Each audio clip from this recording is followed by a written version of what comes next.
کبھی سوچا ہے کہ جب انسان چاروں طرف سے مشکلوں میں گھر جائے، بالکل ہر طرف اندھیرا ہو، تو پھر کیا کیا جائے؟ آج کی اس وضاحتی بحث میں ہم بالکل اسی موضوع پر بات کرنے والے ہیں۔ دی گئی معلومات کے مطابق ایک ایسی کہانی ہمارے سامنے ہے جو بس یوں سمجھ لیں کہ انتہائی کٹھن حالات میں روحانی اور عملی طور پر کھڑے رہنے کا ایک زبردست فارمولہ ہے۔ یہ صرف کوئی عام سی کہانی نہیں، بلکہ زندگی گزارنے کا ایک عملی خاکہ ہے۔ چلیں سیدھے اصل بات پر آتے ہیں۔ ذرا تصور کریں، اگر دنیا کے سارے سہارے ایک دم ختم ہو جائیں، جیب بالکل خالی ہو اور کوئی اپنا پرایا مدد کرنے والا نظر نہ آ رہا ہو، تو ایسے میں انسان کرے تو کیا کرے؟ یہی وہ مقام ہے جہاں مایوسی اور امید کے درمیان ایک باریک سی لکیر کھنچ جاتی ہے۔ آج ہم اسی سوال کا جواب ایک ایسے کردار کے ذریعے ڈھونڈیں گے جس نے حقیقت میں ان حالات کا سامنا کیا۔ تو ہماری کہانی کا پہلا حصہ شروع ہوتا ہے احمد کی آزمائش سے، ایک چھوٹے سے گاؤں کا ایک محنتی نوجوان جس کی کہانی ہمیں بہت کچھ سکھانے والی ہے۔ اب احمد کی زندگی کوئی پھولوں کی سیج نہیں تھی۔ معلومات کے مطابق وہ صبح سے شام تک خون پسینہ ایک کرتا تھا، سخت مزدوری کرتا، لیکن اس کے باوجود اس کی زندگی میں کوئی معاشی استحکام نہیں تھا۔ حالات اتنے سخت تھے کہ کبھی تو روٹی مل جاتی اور کبھی پورا دن فاقہ کشی کے دن دیکھنے پڑتے۔ مطلب اتنی محنت کے باوجود کل کیا ہوگا کچھ پتہ نہیں تھا۔ یہ روزمرہ کی بقا کی ایک مسلسل جنگ تھی۔ اور پھر اچانک حالات ایک نیا اور انتہائی خطرناک موڑ لیتے ہیں۔ ایک عام سی مشکل سیدھا زندگی اور موت کا مسئلہ بن جاتی ہے۔ پہلا قدم، احمد کے والد اچانک شدید بیمار پڑ گئے۔ دوسرا قدم، ڈاکٹر نے صاف وارننگ دے دی کہ بھئی اگر فوراً علاج نہ ہوا تو جان بچانا مشکل ہو جائے گا۔ اور تیسرا قدم، جو سب سے زیادہ تکلیف دہ ہے، احمد کو احساس ہوتا ہے کہ اس کی جیب میں تو علاج کے لیے پھوٹی کوڑی بھی نہیں ہے، صفر۔ سوچیں ذرا، یہ وہ لمحہ ہے جہاں کوئی بھی انسان اندر سے مکمل طور پر ٹوٹ سکتا ہے۔ تو ایسے شدید مایوسی کے عالم میں اگلا قدم کیا ہونا چاہیے؟ چلتے ہیں اپنے دوسرے حصے کی طرف، دعا اور رہنمائی کے لیے مسجد کا رخ۔ وہاں مسجد جا کر احمد جو کہتا ہے نا، وہ واقعی دل ہلا دینے والا ہے۔ اس نے روتے ہوئے بس اتنا کہا، یا اللہ، میرے پاس کچھ نہیں مگر تو سب کچھ رکھنے والا ہے۔ واہ، ذرا ان الفاظ کی گہرائی تو دیکھیں۔ یہ محض ایک جملہ نہیں ہے، یہ اپنی مکمل بے بسی کا اقرار اور ساتھ ہی ایک بہت بڑی طاقت پر غیر متزلزل یقین کا اعلان ہے۔ ٹوٹا ہوا دل مگر امید پوری طرح قائم۔ اور بالکل اسی لمحے مقامی امام صاحب وہاں آ جاتے ہیں۔ انہوں نے احمد کی یہ درد بھری فریاد سنی، اس کی بے بسی دیکھی اور فوراً روحانی رہنمائی کے لیے آگے بڑھے۔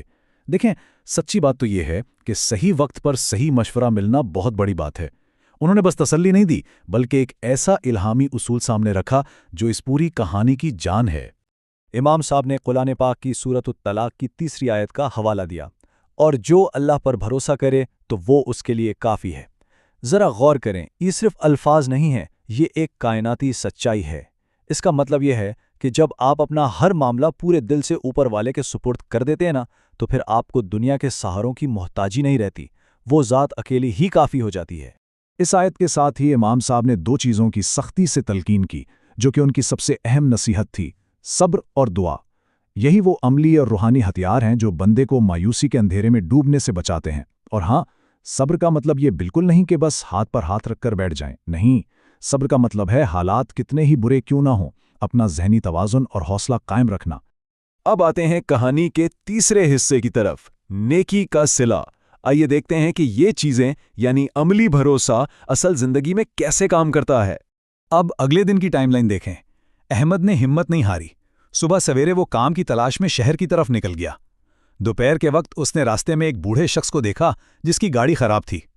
اور دوپہر کا منظر دیکھیں، باقی لوگ پاس سے گزرتے جا رہے ہیں، کسی نے مڑ کر نہیں دیکھا، لیکن احمد، وہ رک گیا۔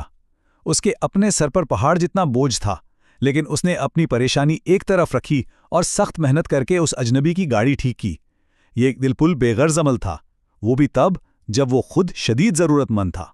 اور اس کے بعد جو ہوا وہ کسی ڈرامائی تبدیلی سے کم نہیں۔ اس بوڑھے شخص نے خوش ہو کر جب احمد سے بات چیت کی تو احمد نے اپنے حالات بتائے کہ کیسے اس کے والد کی جان خطرے میں ہیں۔ وہ بوڑھا سن کر رو پڑا۔ اب ذرا موازنہ کریں، اس ملاقات سے پہلے احمد بے روزگار تھا، جیب خالی، والد موت و حیات کی کشمکش میں، اور ملاقات کے بعد اسی اجنبی نے احمد کو فوراً ایک زبردست نوکری دی اور اس کے والد کے علاج کا سارا خرچہ اپنے ذمے لے لیا۔ ایک دم سے سب کچھ بدل گیا۔